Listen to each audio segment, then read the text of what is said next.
Karena itu kita kembali kepada la haula wa la quwwata illa billah. Kita wajib berusaha, kita wajib berikhtiar. Selebihnya segala daya dan kekuatan hanya milik Allah saja semata-mata. Satu kesadaran batin dari setiap pribadi muslim. Setelah ia berusaha dan berikhtiar, ia menyerahkannya kepada Allah Subhanahu wa ta'ala. Jadi satu sisi ini merupakan wiridan ucapan yang mengandung pahala. Pada sisi lain ini merupakan sikap batin dari seorang muslim di dalam ia menghadapi realitas kehidupan ini. Saudara-saudara kaum muslimin rahimakumullah. Kalau ini kita jadikan satu basis kehidupan, maka ini akan menyelamatkan manusia dari kemungkinan tergelincir menjadi orang yang lupa diri dan lupa daratan. Sebab itu Imamul Ghazali berpesan, jadidis safinah fa innal bahra amiq wa khuziz zad fa inna safara ba'id wa khaffifil hamla fa innal hamla sadid. Perbarui selalu kapalmu karena lautan sangat dalam. Bawa bekal yang banyak karena perjalanan ini sangat jauh. Ringankan beban karena kebanyakan beban akan menyakitkan. Alangkah indah kalimat ini, alangkah dalam makna yang terkandung di sana. Perbarui selalu kapalmu karena lautan sangat dalam. Apa artinya ini? Jaga mentalmu baik-baik. Pelihara imanmu baik-baik karena hidup penuh cobaan seperti lautan. Kita kalau berlayar di lautan kan kadang-kadang tenang, angin bertiup sepoi-sepoi basah. Jika malam datang, bintang gemintang bertabur menghias cakrawala. Rembulan memantulkan sinarnya dengan indah. Dalam keadaan begitu berlayar enak. Tapi lain saat ombak menggunung, halilintar menyambar, angin topan bertiup. Berapa banyak sudah saudara-saudara kita yang tenggelam di lautan dunia tanpa sadar bahwa dia belum sampai kepada pantai yang akan dituju. Berapa banyak sudah saudara-saudara kita yang tenggelam di lautan dunia ini tanpa sempat bangkit lagi. Dia menyangka sudah sampai kepada tujuannya. Hati-hati kapal jangan sampai bocor karena lautan sangat dalam. Iman ini jaga baik-baik karena hidup penuh dengan ujian. Wa khuziz zad fa inna safara ba'id. Bawa bekal yang banyak karena perjalanan sangat jauh. Saudara mau ke Bandung, bawa duit. Saudara mau ke Surabaya, banyakkan lagi duitnya. Saudara mau ke Mekah, gepokan, iketan tuh duit nggak lembaran lagi. Makin jauh perjalanan, makin banyak bekal yang harus kita bawa. Kalau saudara dari Jakarta mau ke Surabaya, kagak bawa duit berangkat juga, itu sih bukan berani namanya, nekat. Sampai Surabaya belum tentu, sengsara di jalan udah pasti. Kenapa? Nggak bawa bekal berangkat. Sama juga kita nih, misalnya belum sempat sembahyang, mati. Waduh, berani banget orang. Belum punya bekal, mati. Sengsara di jalan. Atau bekal tidak cukup. Dari Jakarta saudara mau ke Surabaya, bawa duit 500 perak. Paling jauh Cikampek nyampenya itu. Paling jauh itu. Antara jauhnya perjalanan dengan bekal yang saudara bawa tidak seimbang. Hidup ini perjalanan panjang. A walking tour. Dimulai dari alam arwah. Sebelum jasad diciptakan, roh diciptakan lebih dulu. Dari situ pindah ke alam rahim. Dari alam rahim pindah ke alam dunia. Dari alam dunia pindah ke alam barzah. Baru menuju akhirat. Satu perjalanan panjang. Kalau bekal tidak bawa, sengsara di jalan. Bawa bekal yang banyak karena perjalanan ini sangat jauh. Wa khaffifil hamla, ringankan beban karena beban itu cuma akan menyulitkan. Kalau bekal itu sih keperluan, tapi beban nggak kita perluin, cuma ngeberat-beratin. Apa ini beban? Dosa, kecurangan, kebatilan, kesoliman, ketidakadilan, kesewenang-wenangan. Itu akan jadi beban kita di akhirat. Alangkah celakanya, perjalanan panjang, bekal tidak bawa, beban kelewat banyak, alamat sengsara di jalan. Pahala tidak ada, dosa berlipat ganda. Na'udzubillah, summa na'udzubillah.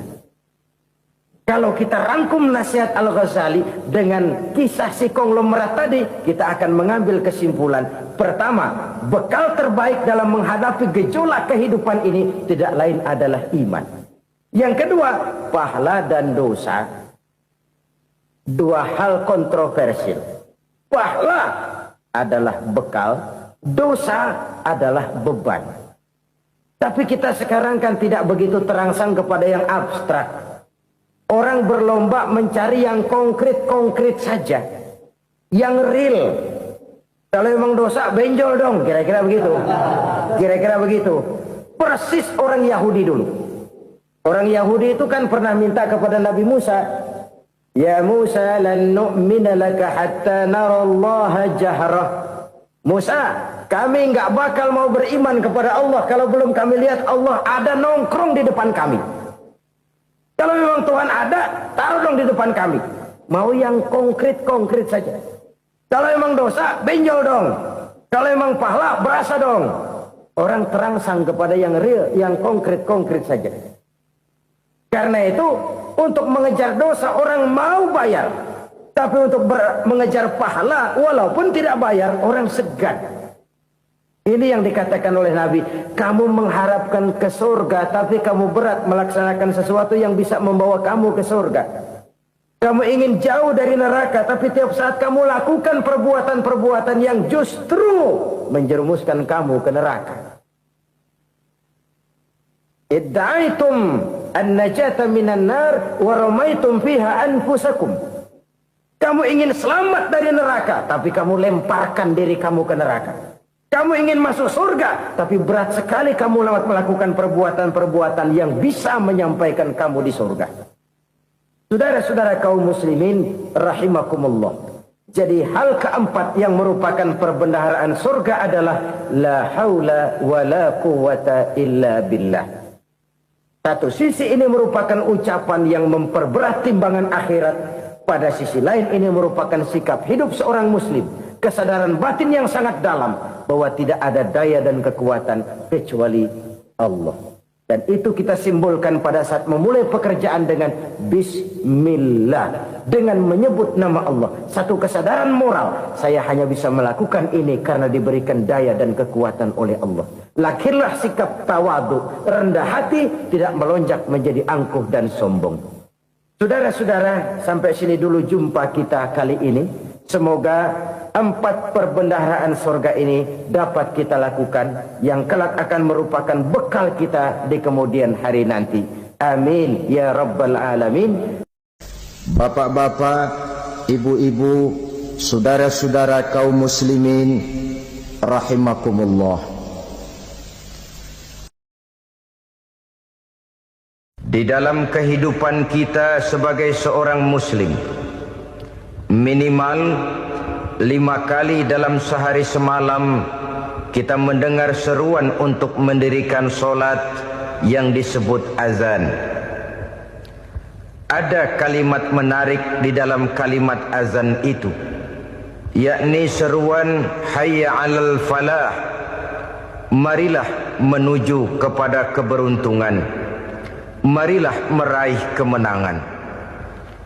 Seruan ini adalah kecenderungan dari setiap manusia, apapun warna kulitnya. Artinya, setiap orang dalam hidup selalu ingin meraih dan mencari kemenangan. Kemenangan akan melahirkan kepuasan batin, dan kepuasan batin memberikan kebahagiaan. Sedangkan kekalahan melahirkan penderitaan batin, dan penderitaan batin menjerumuskan seseorang di dalam berbagai bentuk kerugian. Jikalau inilah seruan azan, maka masalahnya ialah apa yang menyebabkan kita meraih kemenangan. Al-Quranul Karim memberikan tuntunan dan ajaran kepada kita bahwa orang-orang yang memperoleh kemenangan itu tidak lain adalah orang-orang yang bertakwa. Hanyalah mereka yang bertakwa kepada Allah Subhanahu wa ta'ala pada akhirnya akan tampil sebagai pemenang. Lalu siapa orang yang bertakwa itu? Dijelaskan dalam awal-awal Al-Baqarah, orang yang bertakwa yang akan meraih kemenangan. Pertama, allazina yu'minuna bil ghaib, yaitu orang-orang yang beriman kepada yang gaib. Percaya bahwa ada alam yang gaib, alam yang abstrak, alam yang tidak bisa dijangkau oleh salah satu daripada panca indera kita. Mereka percaya dan beriman kepada adanya malaikat, beriman kepada adanya iblis dan jin, beriman kepada adanya alam kubur, beriman kepada adanya alam mahsyar, beriman kepada adanya alam akhirat, beriman kepada adanya surga dan neraka. Beriman bukan cuma sekedar beriman dalam ucapan bibir saja, tetapi beriman yang nilai iman itu mampu mewarnai gerak dan gaya hidupnya. Iman yang meresap sampai ke tulang sumsum, kemudian memberikan dampak positif di dalam kehidupan manusia. Alam, kita tahu, adalah sesuatu yang selain Allah, dan Allah bukanlah alam. Apapun namanya selain daripada Allah, itu adalah alam. Alam pada hakikatnya terbagi menjadi dua. Ada alam syahadah, alam nyata, alam konkret, alam yang bisa dijangkau oleh salah satu indera kita. Kemudian ada alam ghaib, alam yang tidak bisa dijangkau oleh panca indera kita, alam metafisika, alam abstrak, alam yang wajib kita imani keberadaannya. Kita percaya bahwa malaikat itu ada. Kita percaya kepada jin, bahwa jin itu ada.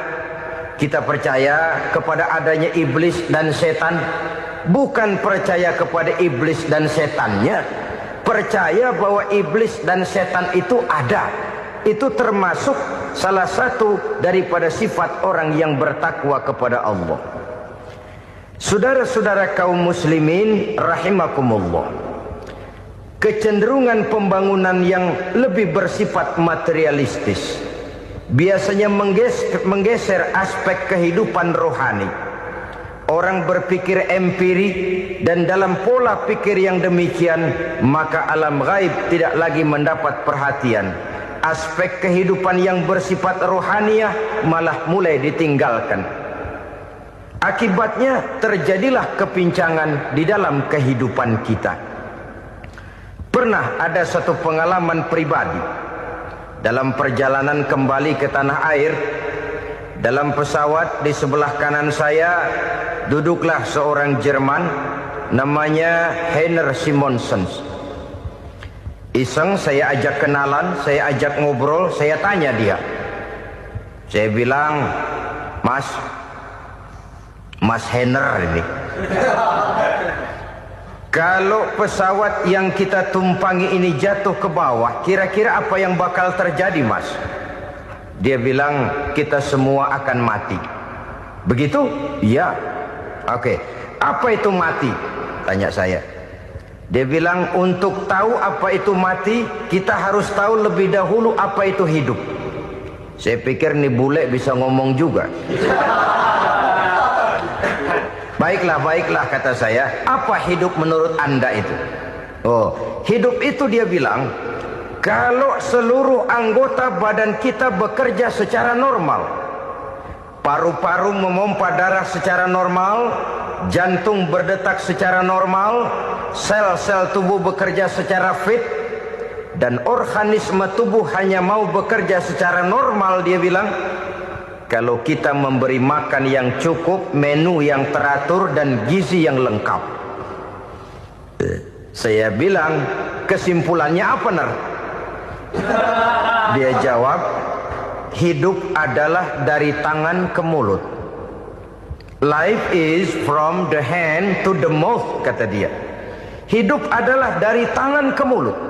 Jadi masalah hidup tidak lebih daripada masalah isi perut. Orang pergi pagi, pulang sore, peras keringat, banting tulang, perut yang dibelain. Saya bilang, you are wrong.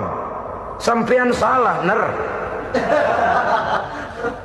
Kamu orang Islam bukan? Bukan. Pantas. Kenapa saya salah? Dia bilang. Ya jelas salah. Salahnya di mana? Kamu ini manusia.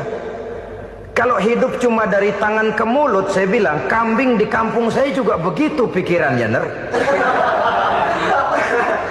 Itu kambing di kampung saya, asal perutnya kenyang, sudah hidup dia. Perkara besok bagaimana, lusa prospeknya macam mana, bulan depan ada apa, kambing nggak pernah mikir. Di kampung saya kambing juga pikirannya begitu. Kamu Kristen ya? Tadinya. Loh kok tadinya, lalu apa sekarang kamu ini? Dia bilang sekarang saya netral. Saya tidak beragama, tapi saya percaya kepada Tuhan sebagai pencipta alam. Saya ingat benar dia bilang, I haven't any religious, but I believe to God as the creator of the world.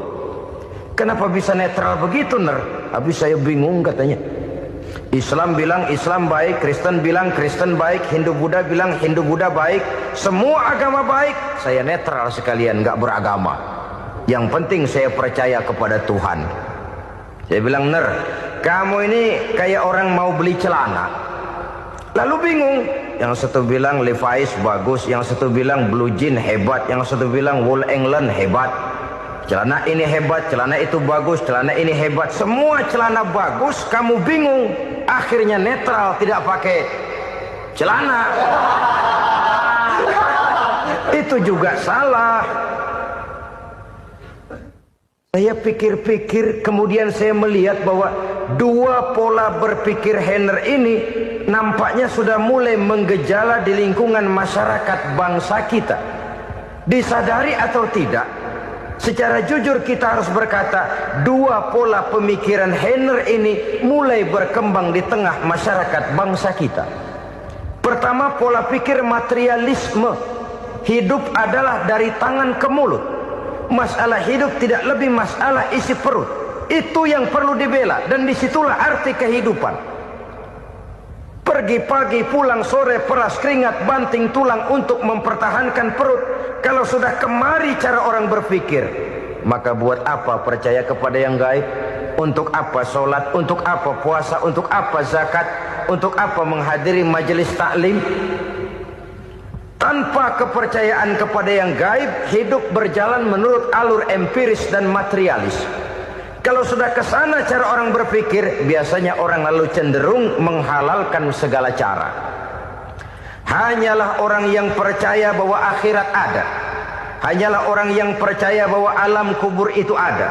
Hanyalah orang yang percaya bahwa malaikat itu ada, hidupnya akan lebih terarah dan terkendali. Karena kepercayaan kepada yang gaib, yang merupakan fase daripada kehidupan setelah hidup yang sekarang ini, mewarnai gerak pribadi seseorang di dalam dia melakukan kegiatan hidupnya. Pola berpikir materialisme, disadari atau tidak, mulai menggejala di lingkungan masyarakat bangsa kita. Hidup tidak lebih dari urusan tangan ke mulut, mulut ke tangan, tangan ke mulut. Asal perut sudah kenyang, hiduplah sudah. Perkara bagaimana prospek hari yang akan datang, bagaimana akhirat, tidak jadi persoalan. Ini yang oleh Nabi diperingatkan, ad-dunya sijnul mu'min wa jannatul kafir. Dunia adalah penjara bagi orang beriman dan surga bagi orang kafir. Dulu di zaman Belanda hadis ini pernah disalah tafsirkan, disalah artikan, digunakan sebagai senjata untuk mengkebiri dan membuat impoten umat Islam. Sudahlah, umat Islam gak usah macam-macam, kata Belanda. Dunia ini kan penjara buat orang Islam, surga buat orang kafir. Di penjara jangan bertingkah.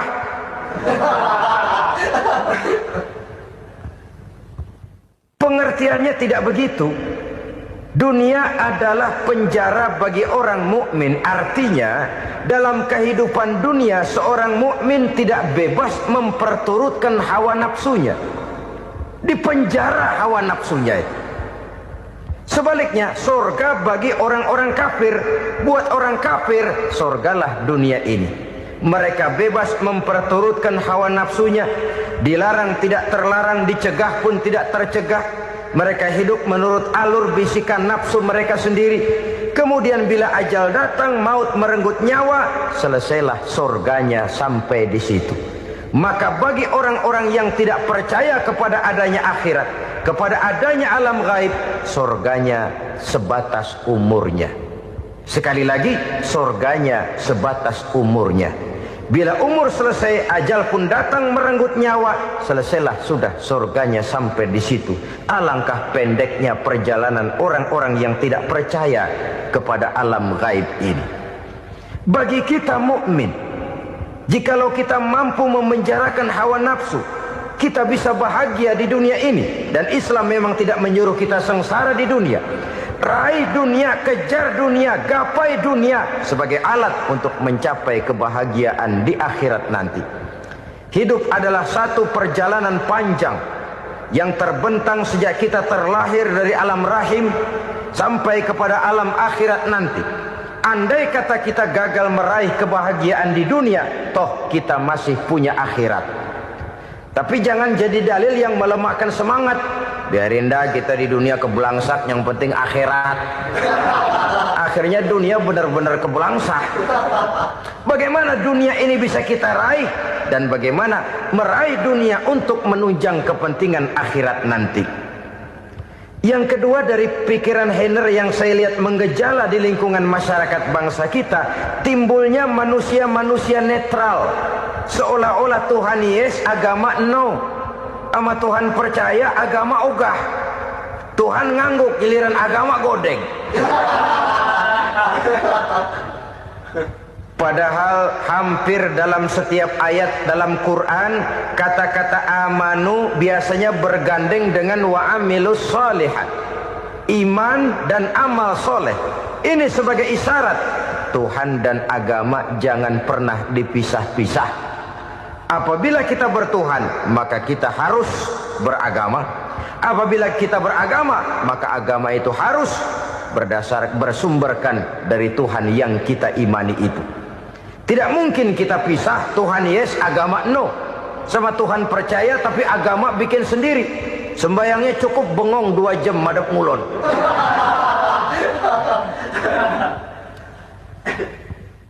Saudara-saudara kaum muslimin rahimakumullah.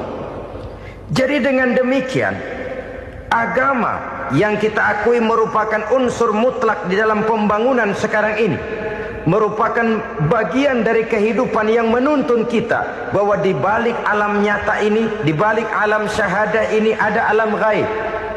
Dan mudabbir, murabbi, yang mengatur, yang menguasai, yang memelihara baik dia alam nyata, baik dia alam gaib, tidak lain adalah Allah Subhanahu wa ta'ala. Di sana ada satu super power, satu maha kekuatan yang kita perlu bersandar kepadanya. Sebagai makhluk nyata yang hidup di alam nyata, berbuatlah secara nyata sebagaimana harusnya kita berbuat. Karena Islam jelas bukan agamanya orang pemalas. Islam jelas bukan agamanya orang yang mengajarkan setelah selesai sholat boleh duduk, nggelenggem ayam-ayam, ndelohom, menghitung bintang di langit sambil menunggu keajaiban. Tidak. Islam adalah agama yang mengajarkan apabila sholat sudah selesai kamu kerjakan, bertebaranlah di permukaan bumi, cari karunia Tuhanmu. Jangan hidup berpangku tangan menunggu keajaiban. Karena hidup bukan undian. Jangan berharap untung besar tanpa mau peras keringat. Tapi di sebalik itu toh kita juga harus yakin bahwa di sisi usaha nyata yang kita lakukan ada satu super power, satu maha kekuatan gaib yang menentukan berhasil dan tidaknya usaha kita. Kepercayaan kepada hal semacam inilah yang mendorong kita untuk mempunyai sandaran vertikal, agar jikalau usaha ini berhasil, kita tidak lupa diri dan lupa daratan. Jikalau usaha ini gagal, kita tidak putus asa dan buruk sangka, tidak cupik pandangan dan sempit hati, tapi mampu melihat persoalan dengan kacamata putih sambil husnuzon kepada Allah Subhanahu wa ta'ala. Kita percaya malaikat itu ada. Ada yang namanya raqib dan atid, mengawasi gerak hidup kita sampai kepada gerak hati kita. Ini memberikan sugesti agar kita berhati-hati. Tidak sejengkal tanah pun kita bisa berlindung dari pengawasan rakib dan atid. Ada munkar nakir yang akan menyoal kita di alam kubur. Ada malaikat Malik, penjaga neraka. Ada malaikat Ridwan yang menjaga surga. Kita percaya kepada adanya jin, kita percaya kepada adanya setan, iblis. Percaya kepada adanya, bukan mempercayai si setan, si iblis lalu menjadikannya sebagai teman. Tidak. Percaya bahwa mereka itu ada dan merupakan makhluk Allah yang gaib yang diciptakan Allah Azza wa Jalla.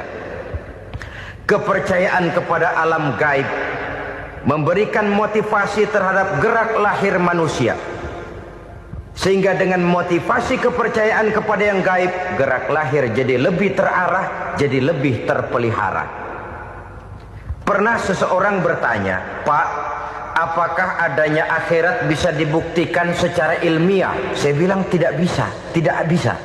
Kenapa? Karena yang berangkat nggak pernah pulang kembali lagi. Kalau dia pulang kemari bisa kita tanya bagaimana enak di sono. Cuma secara moral saya katakan, lebih beruntung orang yang percaya kepada akhirat daripada yang tidak. Sekarang saudara percaya akhirat ada, lalu saudara baik-baik di dunia, sholat, puasa, zakat, menolong orang lain, menebarkan kebajikan. Saudara mati, andai kata akhirat tidak ada, toh dalam hidup saudara sudah berbuat baik. Paling tidak nama saudara akan dikenang sebagai orang baik.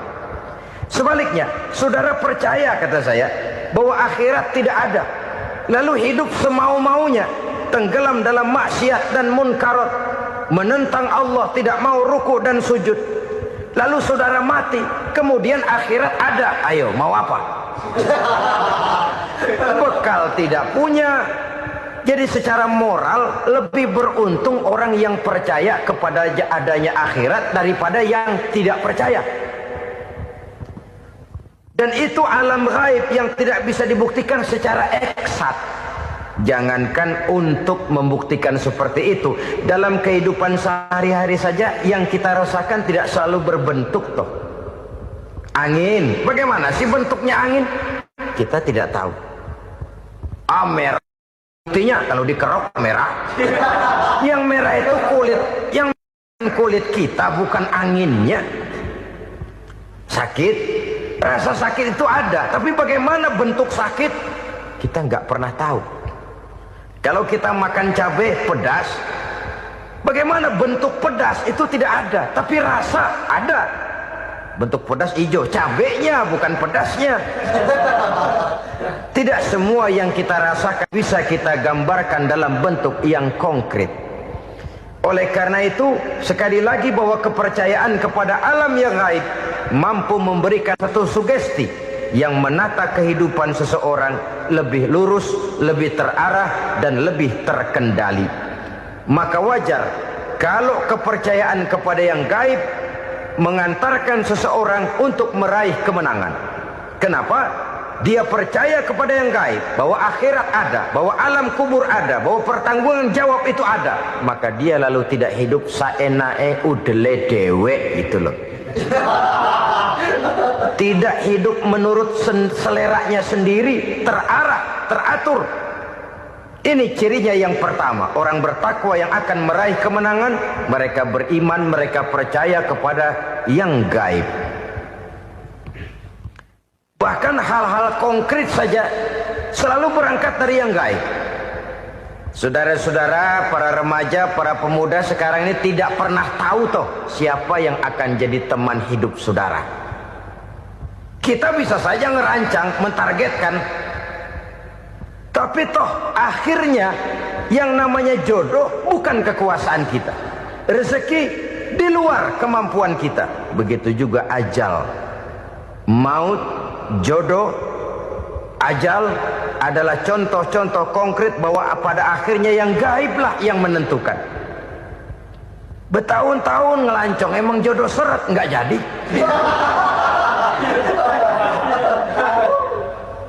Begitu kenal baru setengah malam nginep ditangkap hansip.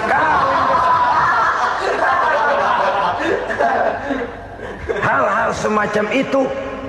Kadang-kadang kita berpikir suuzon, gile, perempuannya cakep banget, lakinya rebek amat. Memang begitulah jodohnya. Memang begitulah jodohnya.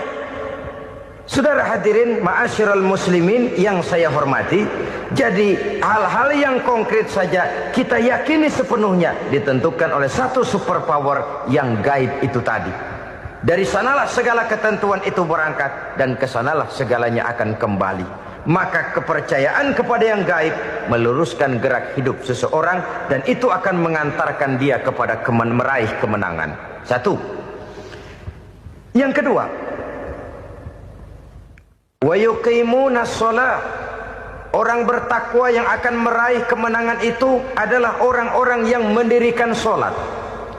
Kenapa sholat mengantarkan orang untuk meraih kemenangan? Yang jelas, inna sholata tanha anil fahsya'i wal munkar. Sholat mampu mencegah manusia dari perbuatan keji dan munkar. Banyak filsafat hidup yang terkandung di dalam sholat ini. Sejak kita wudhu sampai kita menghadap ke arah kiblat, sampai kita melakukan gerak-gerak sholat, bacaan-bacaan yang ada di dalam sholat, lalu sampai kepada mengucapkan salam. Banyak filsafat hidup yang terkandung di dalam sholat.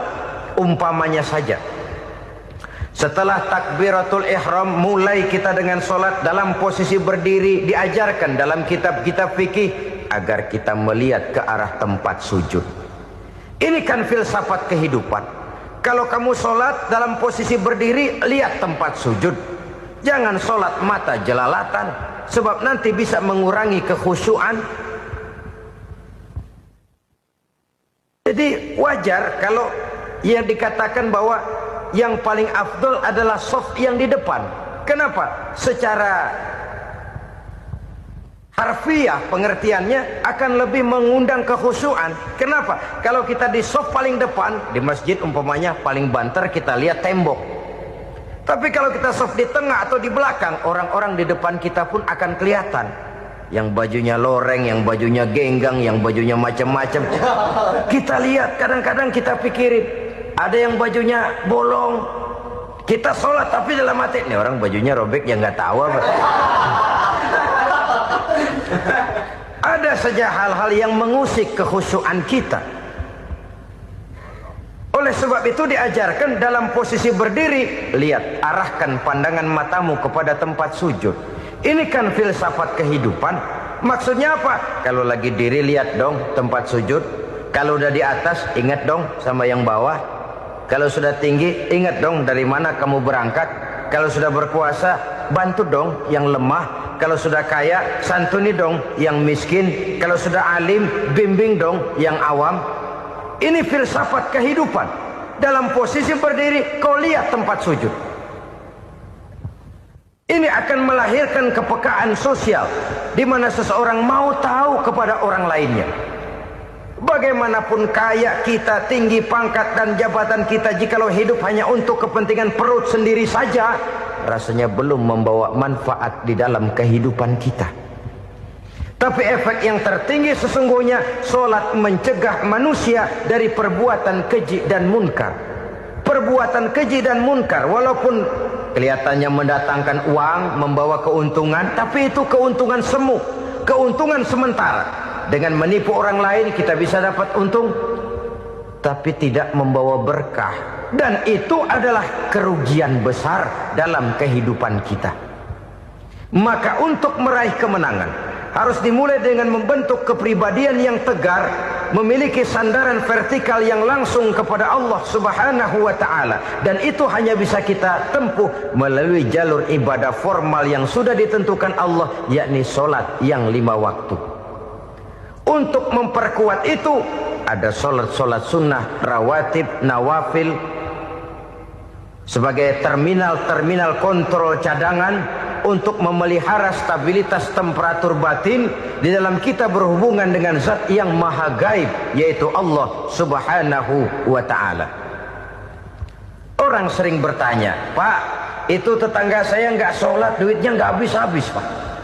Nggak sholat tapi mobilnya tambah terus. Gak sholat tapi usahanya makin maju.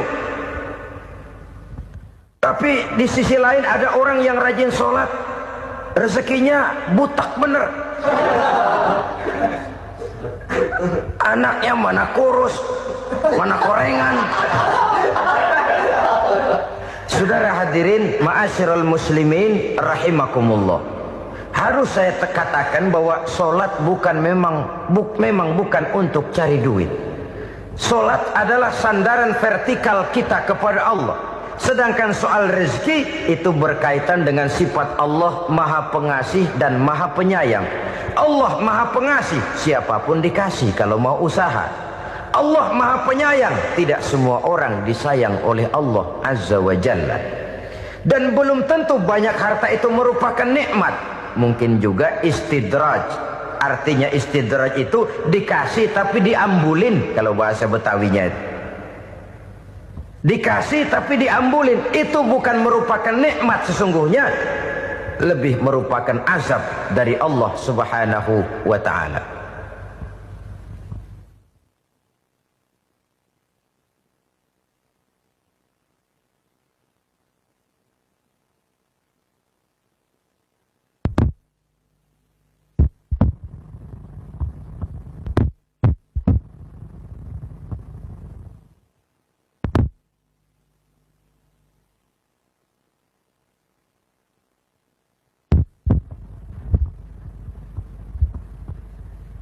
Agama mempunyai sistem sholat, dan kita umat Islam telah dituntun oleh Allah Subhanahu wa ta'ala yang wajibnya 5 kali dalam sehari semalam mendirikan sholat, dan itu tentu berada dalam jangkauan kemampuan manusia.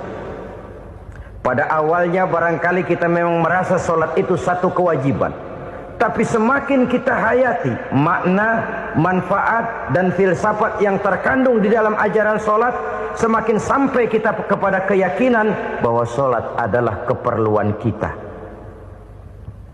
Sehingga pada waktu tertentu dinilai puncaknya, kita tidak lagi akan berkata, saya wajib sholat. Tapi kita akan berkata, saya perlu sholat.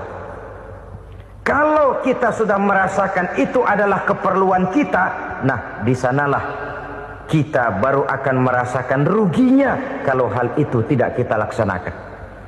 Sepanjang kita masih berkata saya wajib sholat, kita akan lebih merasakan dia sebagai beban ketimbang sebagai keperluan. Yang jelas Allah tidak memerlukan ibadah yang kita laksanakan ini. Dengan kata lain,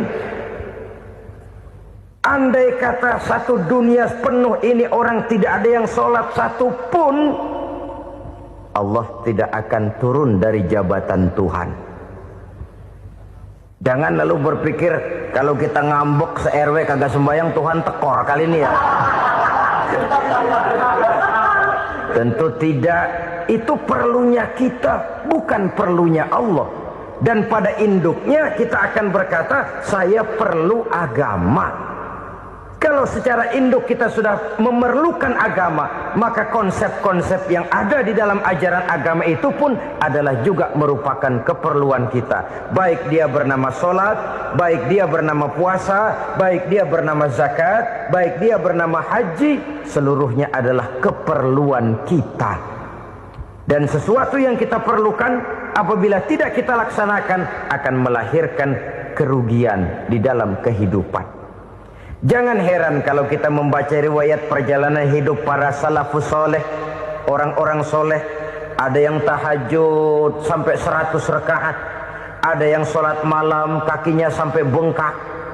Kita sekalinya bengkak biri-biri. Ada yang sholat membaca surah dalam Al-Quran sampai khotam Quran. Kok mau? Mereka sudah merasakan itu keperluan. Itu saja soalnya. Satu saat pun jikalau kita merasa bahwa itu keperluan saya, kita pun akan melaksanakan seperti itu. Keperluan saya dalam kehidupan. Inilah yang kedua. Yang ketiga, orang bertakwa yang akan meraih kemenangan itu, wa mimma razaqnahum yunfikun. Mereka membelanjakan sebagian daripada rezeki yang diberikan Allah kepada mereka. Mereka infakkan di jalan Allah. Ada satu dialog menarik. Satu hari seorang anak muda bertemu dengan seorang kakek-kakek yang sudah dikenalnya baik. Bertanyalah anak muda ini, "Kek, umur kakek berapa tahun?" 15 tahun, kata si kakek. "Anak kakek berapa orang?" 1. "Harta kakek berapa banyak?" 15 juta. Si anak muda ini bengong. Lalu protes, "Kok kakek bohongin saya?" "Kenapa?" "Saya tahu umur kakek 70 tahun. Kenapa ngaku 15? Saya tahu anak kakek 5. Kenapa bilang 1? Saya tahu kakek miliuner, miliaran uang kakek. Kenapa ngaku cuma 15 juta? Begini, kata si kakek tadi. "Benar, umur saya 70 tahun. Tapi dari umur yang 70 tahun itu baru 15 tahun terakhir ini saya merasakan ibadah kepada Allah. Meninggalkan maksiat, jauh dari segala macam munkarat. Maka yang 15 tahun inilah yang benar-benar saya rasakan sebagai umur saya. Benar anak saya 5, tapi yang 4 susah diatur. Cuman 1 rasanya nih yang bakal jadi si buah hati, belahan jantung, pelanjut cerita penerus sejarah. Cuma 1 ini yang saya harapkan, yang akan jadi anak soleh, yang akan membuat saya menerima pensiunan pahala. Kalau yang 4 apek dah, nggak ada harapan. Yang 1 nyekek botol melulu." "Oh begitu." "Iya. Lalu kenapa kakek bilang harta kakek cuma 15 juta padahal saya tahu kakek uangnya miliaran, depositonya banyak?" "Ya karena 15 juta itulah yang saya ingat yang pernah saya belanjakan di jalan Allah. Saya merasa itulah harta saya yang sebenarnya. Yang miliaran yang saya simpan di bank kelak kalau satu saat saya mati akan jadi rebutan di antara anak-anak saya. Iya kalau anak saya soleh kayak yang 1 ini. Kalau yang 4 tadi udah tulen dia bakal berantem dah berebut tuh." Jadi 15 juta yang saya belanjakan di jalan Allah inilah yang saya merasakan benar-benar harta saya yang sesungguhnya. Dialog ini patut menjadi bahan renungan kita bersama. Diberikan kita umur 40, 50, 60, 70, 80. Berapa tahun dari umur yang diberikan itu yang jalan mulus, yang kita gunakan untuk melaksanakan ibadah. Banyak harta kita simpan di bank, di lemari, di dompet, di tas. Tapi berapa yang sudah kita depositokan di jalan Allah yang akan menemani kita di hari kita kembali nanti. Maka orang bertakwa yang akan meraih kemenangan, wa mimma razaqnahum yunfikun, mereka membelanjakan sebagian dari rezeki yang diberikan Allah di jalan Allah Subhanahu wa ta'ala. Ma'asyiral muslimin rahimakumullah. Zahirnya memang kita memberikan kepada orang lain, tapi hakikatnya kita menyimpan untuk diri kita sendiri. Kita memberikan kepada yatim piatu 25.000. Zahirnya kita memberikan si yatim, hakikatnya kan kita cuma nyimpan. Saya berikan, titip kepadamu, ini untuk saya di akhirat. Kau boleh belikan baju, kau boleh belikan untukmu makan, kau boleh bayarkan sekolahmu. Ini untuk saya. Hakikatnya kita nyumbang masjid 1 juta, zahirnya kita berikan kepada panitia masjid, tapi hakikatnya kan cuma titip 1 juta ya untuk saya di alam kubur nanti. Silakan kau boleh belikan semen, ini uang, belikan besi, belikan pasir. Saya cuma sekedar titip untuk kepentingan saya. Hakikatnya kita cuma sekedar menitip. Sebagaimanapun pada hakikatnya, apapun yang kita miliki dalam kehidupan kan cuma sekedar hak guna pakai, bukan hak milik mutlak. Harta kita, rumah kita, kendaraan kita, kebun kita, pabrik kita, hak guna pakai saja. Hak milik mutlak cuma untuk Allah Subhanahu wa ta'ala. Saudara-saudara kaum muslimin rahimakumullah. Ini yang ketiga. Kemudian yang keempat, orang-orang bertakwa yang akan meraih kemenangan, allazina yu'minuna bima unzila ilaika. Mereka yang beriman, mereka yang percaya kepada apa yang telah diturunkan kepadamu Muhammad, ay Al-Quran, yakni Al-Quranul Karim. Setelah percaya kepada yang gaib, mendirikan solat, kemudian menginfakkan sebagian dari rezeki yang diberikan Allah, mereka juga lalu percaya kepada yang diturunkan terhadap Nabi, yaitu tidak lain Al-Quranul Karim. Sekali lagi di sini, percaya bukan hanya sekedar percaya saja, tetapi percaya lalu menjadikan Al-Quran itu sebagai pedoman hidup. Sebab memang Al-Quran itu adalah GBHM, garis-garis besar haluan Muslim.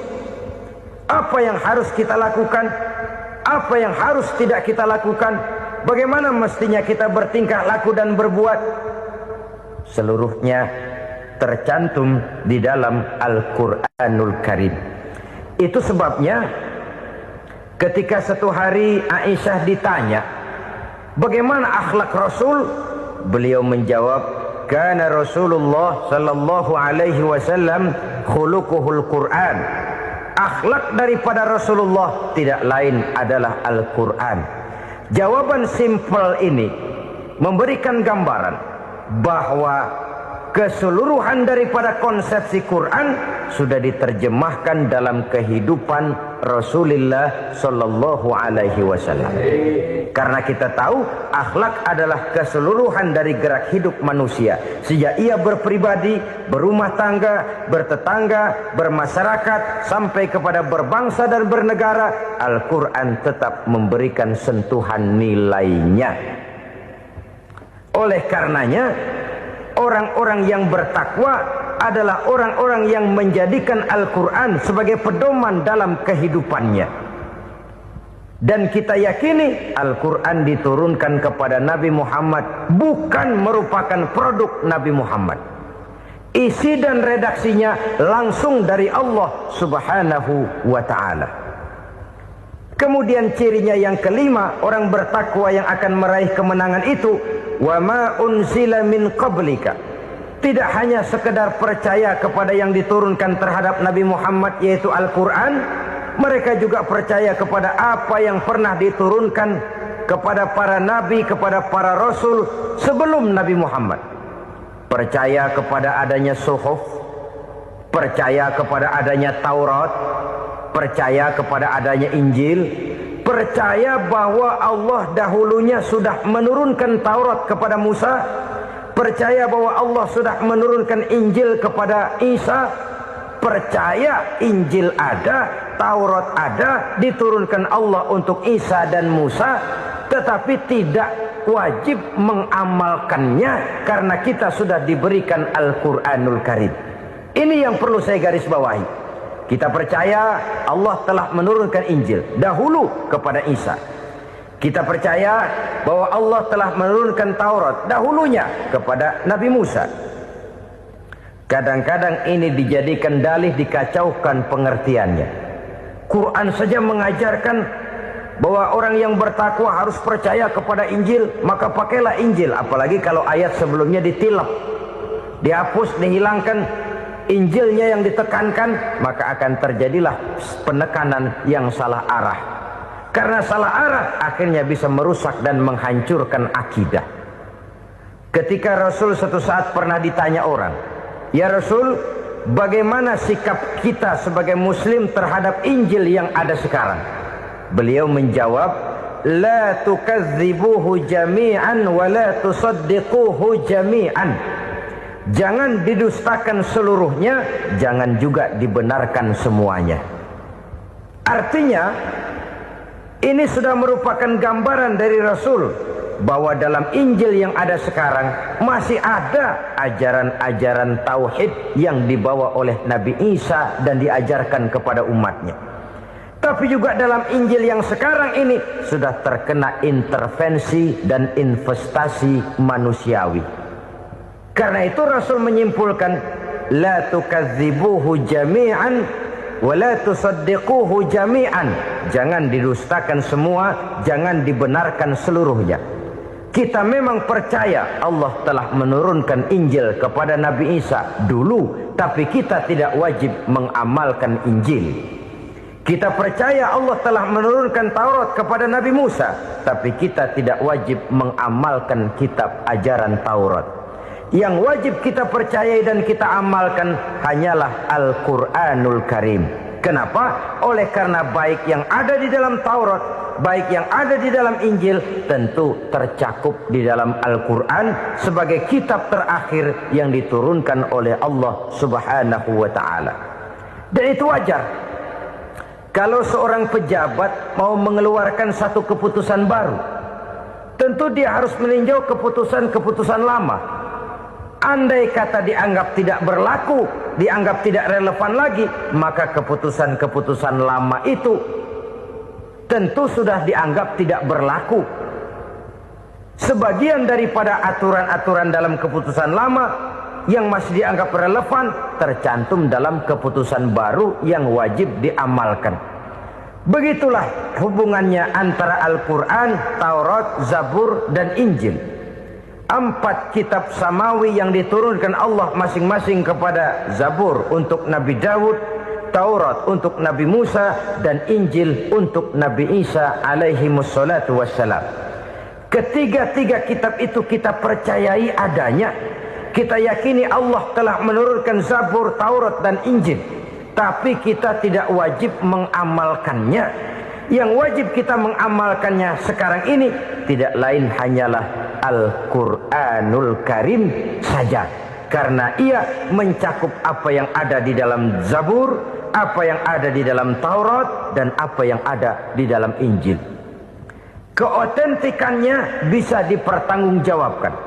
Ya, tapi kan Nabi Muhammad sudah mati 14 abad yang lalu, dan di zaman beliau Al-Quran kan belum dikodifikasikan, belum ditulis. Bagaimana keotentikannya bisa dipertanggungjawabkan? Mudah saja. Allah berjanji, inna nahnu nazzalna dzikra wa inna lahu lahafizun. Kami yang menurunkan Al-Quran dan kami yang akan menjaga dan memeliharanya. Allah turunkan Quran, Allah menjaganya. Bagaimana cara Allah menjaga Al-Quran itu? Banyaknya orang-orang yang hafaz Al-Quran. Hafaz Al-Quran 30 juz, 114 surah, 6.666 ayat. Sehingga jangankan satu kata, jangankan satu ayat, satu kalimat saja berubah, sudah akan timbul reaksi dan mudah dimengerti. Kenapa? Banyak orang-orang yang hafaz Al-Quran. Sedangkan pada setiap akhir tahun biasanya malaikat Jibril selalu mengadakan checking terhadap ayat-ayat yang diturunkan pada waktu itu. Di zaman Nabi sendiri sudah ada usaha kodifikasi. Dan yang lebih luar biasa lagi, sampai hari ini tidak seorang pun mampu membuat satu ayat saja semacam Al-Quran. Ke bahasa manapun dia diterjemahkan, naskah aslinya tetap ikut. Rujukan dasarnya tetap ada. Berdasarkan itu, maka tidak mungkin terjadi penyelewengan terhadap atau pemalsuan terhadap ayat-ayat Al-Quranul Karim. Kesuciannya, keotentikannya, kemurniannya bisa dipertanggungjawabkan. Ma'asyiral muslimin rahimakumullah. Oleh karenanya, konsepsi dasar daripada ajaran Islam ini memang tidak lain adalah Al-Quran dan Sunnah. Isi daripada agama Islam yang merupakan iman, Islam, dan ihsan, konsepsi dasarnya tidak lain adalah Al-Quran dan Sunnah Rasulullah Sallallahu Alaihi Wasallam. Maka yang kita perlukan sekarang ini adalah terjemahan Al-Quran di dalam kehidupan kita. Dengan demikian, maka gaya kehidupan yang lebih Qurani itulah yang kita dambakan. Kita perlu memang terjemahan Quran dalam bahasa Inggris, dalam bahasa Belanda, dalam bahasa Jepang, tapi yang lebih kita perlukan adalah terjemahan Quran di dalam kehidupan kita. Konsekuen, tidak memanipulasi, ringan sama kita jinjing, berat sama kita pikul. Jangan kalau lempengan ayat Quran tuh kira-kira enak diamalin, keras teriakan kita. Giliran kira-kira ayat Quran itu mukul kepala kita sendiri, diam kita. Itu ciri yang pernah disindir Allah dalam awal-awal Baqarah juga. Ciri beragamanya orang yang munafik. Kullama adha'a lahum masyawfih, kata Allah. Wa iza azlama alaihim qamu. Apabila terang mereka jalan, apabila gelap mereka berhenti. Artinya, kalau kira-kira di Islam nguntungin, rame-rame pada teriak Islam. Tapi ketika diminta untuk berjuang, ketika dituntut untuk berkorban, rame-rame mengundurkan diri. Nasib agama tidak ubahnya seperti daun pisang yang dikait orang di tepi jalan lantaran tak berpayung di ketika hari hujan. Manakala hujan usailah sudah, daun itu pun dicampakkan di tepi jalan, diinjak pula orang nan lalu. Artinya orang menjadikan agama cuma sebagai lipstick, decoration only, tidak konsekuen. Hanya pada saat-saat kelihatannya Islam membawa keuntungan, rame-rame orang teriak-teriak tentang Islam. Tapi jikalau diminta berjuang, jikalau dituntut untuk berkorban, biasanya rame-rame juga mengundurkan diri. Jangan heran kalau mayoritas hitungan kita, tapi minoritas peranan kita. Kuantitas kita dalam jumlah, tapi dalam kualitas kita lebih sering jadi penonton daripada jadi pemain. Padahal itu sangat tidak boleh terjadi. Umat Islam di Indonesia harus bangkit. Umat Islam di Indonesia harus sadar akan keberadaannya. Tidak boleh hanya jadi penonton berpangku tangan, karena memang agama kita juga mengajarkan untuk konsekuen di dalam menjabarkan ajaran-ajaran daripada agama kita. Kita sering jatuh menjadi umat yang lemah oleh karena kita ini tidak pandai menggalang kebersamaan yang diakibatkan tidak konsekuennya kita. Diistilahkan bahwa umat Islam di dalam menggalang kebersamaannya itu harus seperti orang main sepak bola. Saudara-saudara kan tahu orang main sepak bola itu. Orang main sepak bola, kalau pertandingan belum dimulai sih silakan saja kumpul di luar lapangan, atur strategi yang baik. Tapi kalau pertandingan sudah dimulai, turun ke lapangan hijau, jangan kumpul terus. Ada sepak bola gotong royong, mundur-mundur rame-rame, depan ke depan kumpul melulu mainnya. Kalah. Orang main sepak bola itu ya harus ada penyerang tengah, harus ada penjaga gawang, harus ada strikernya, harus ada kiri luarnya, kanan dalamnya yang jadi backnya. Posisi boleh bermacam-macam, tapi yang penting saling ngoper untuk menggolkan gawang lawan. Begitulah umat Islam ini. Boleh ada yang jadi pejabat, boleh ada yang jadi pengusaha, boleh ada yang jadi petani, silakan ada yang jadi seniman, ada yang jadi penyair, ada yang jadi artis sekalipun. Tapi kalau sudah berhasil menguasai bola, jangan lupa operannya. Operan itu yang langka. Kita ini muslim kadang-kadang kalau sudah memegang menguasai bola, kalau belum mau mampus, belum mau ngoper. Nanti kalau sudah nggak punya bola, baru mau ngoper. Kalau sudah dengar-dengar mau dekat pensiun, baru mau jihad, baru mau berjuang, baru mau ngurus pesantren. Tanda tangan sudah tidak laku, memo sudah tidak dihargai, baru mau berjuang. Kemarin kemana mas? Kita tidak pandai memanfaatkan posisi. Dengan kata lain, kalau kembali kepada persoalan kita, konsekuensi kita terhadap agama yang kita anut ini belum ideal. Kita masih lebih sering berislam ini pada saat-saat yang menurut perhitungan kita membawa keuntungan. Tapi kalau diminta berjuang, dituntut berkorban, yang itu pun hakikatnya adalah untuk kepentingan kita juga. Allah tidak pernah menuntut kita untuk jihad bagi kepentingan Allah, itu tidak. Berjuang menegakkan agama Allah, apakah untuk kepentingan Allah? Tidak. Untuk kepentingan kita. Sebab nilai-nilai jihad itu pada akhirnya akan membawa kita kepada suatu kebahagiaan. Setidaknya kalau tidak di dunia, tentu di akhirat sebagai syahid.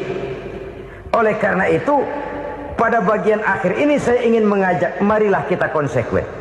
Sekali kita berkitabkan Al-Quranul Karim, mari dia kita jadikan pedoman. Jangan cuma kita jadikan sebagai penghias dinding, pelengkap rumah, bahwa di rumah kita ada Al-Quran, tapi yang baca kecoa. Habis pada bolong tuh Quran. Yang penting kan punya Quran. Ditaruh di pintu rumah. Biar apa? Biar kuntilanak kagak masuk katanya. Ya apa itu nasib Quran, cuma kerjanya jaga pintu, ngusir kuntilanak, ngusir memedi. Bagaimana kita hidup menurut tuntunan Al-Quran? Kadang-kadang tidak pernah menjadi masalah bagi kita. Maka bagaimanakah Al-Quran akan mungkin membawa keberkahan dalam hidup kalau ajarannya kita injak-injak dalam keseharian kita? Mewujudkan gaya hidup yang lebih Qur'ani, itulah yang akan kita rintis di dalam kehidupan kita. Bertahap, step by step, menurut kemampuan yang ada pada kita. Jika jalan ini tidak bisa kita selesaikan, percayalah akan ada generasi penerus yang akan melanjutkan usaha dan cita-cita mulia itu. Jadi percaya kepada Taurat, percaya kepada Injil, sekadar percaya Allah dahulunya sudah menurunkan itu. Tapi kita tidak wajib mengamalkannya. Kenapa? Generasi Injil masa berlakunya sudah kedaluarsa. Taurat masa berlakunya sudah kedaluarsa. Injil pernah berlaku untuk orang Nasrani di zaman Nabi Isa. Taurat pernah berlaku untuk orang Yahudi di zaman Nabi Musa. Setelah generasinya berlalu, datang Rasul penutup yang membawa Al-Quranul Karim. Maka Al-Quran itulah yang berlaku menjadi pedoman sampai hari akhir nanti. Jangan jauh dari Al-Quran, karena apabila ini kita lakukan, maka kita akan kembali kepada satu gaya hidup yang jauh dari tuntunan agama. Dan itu artinya kita akan semakin jauh untuk meraih kemenangan. Saudara-saudara kaum muslimin rahimakumullah.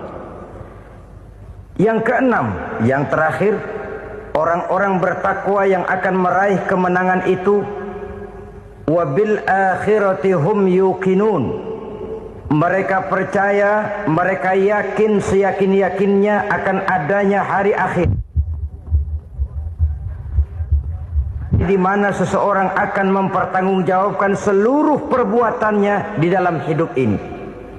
Dan tidak ada satu perbuatan yang bagaimana kecilnya sekalipun, yang tersembunyi dalam pandangan manusia, yang tidak akan dibukakan persoalannya di mahkamah Qadi Rabbul Jalil di akhirat nanti. Itulah sebabnya maka percaya kepada akhirat disebut secara khusus. Padahal di awal tadi sudah dijelaskan yu'minuna bil ghaib, percaya kepada alam gaib, dan alam gaib ini termasuk akhirat. Kenapa pada bagian akhir disebut lagi akhirat? Karena ternyata bahwa kepercayaan kepada adanya akhirat merupakan induk dari kepercayaan terhadap adanya malaikat, setan, jin dan lain sebagainya, dan akan lebih memberikan sugesti dalam kehidupan manusia untuk meluruskan gerak hidupnya. Jikalau satu saat tergerak hati akan berbuat kejahatan, ingin mencuri, sadarlah, awas ada akhirat. Sebab kalau kita cuma teriak awas ada polisi, itu cuma tertunda sementara. Begitu polisi meleng, embat. Kalau kita ingin berbuat jahat cuma berteriak awas ada hansip, cuma sementara kehansip itu ada. Tapi kalau ceritanya awas ada akhirat, mau menyeleweng awas ada akhirat, mau berjudi awas ada akhirat, mau mencuri awas ada akhirat. Keyakinan yang akan meluruskan gerak hidup manusia sehingga gerak itu jadi lebih terarah dan terkontrol, tidak merugikan baik diri sendiri, lebih-lebih orang lain. Ternyata bahwa kepercayaan kepadanya adanya hari akhirat sanggup menjadi sumber daya kontrol dari kehidupan manusia, sehingga ia tidak terjebak dalam perbuatan maksiat dan munkarat. Saudara-saudara kaum muslimin, inilah saja yang kita bicarakan pada pertemuan kali ini.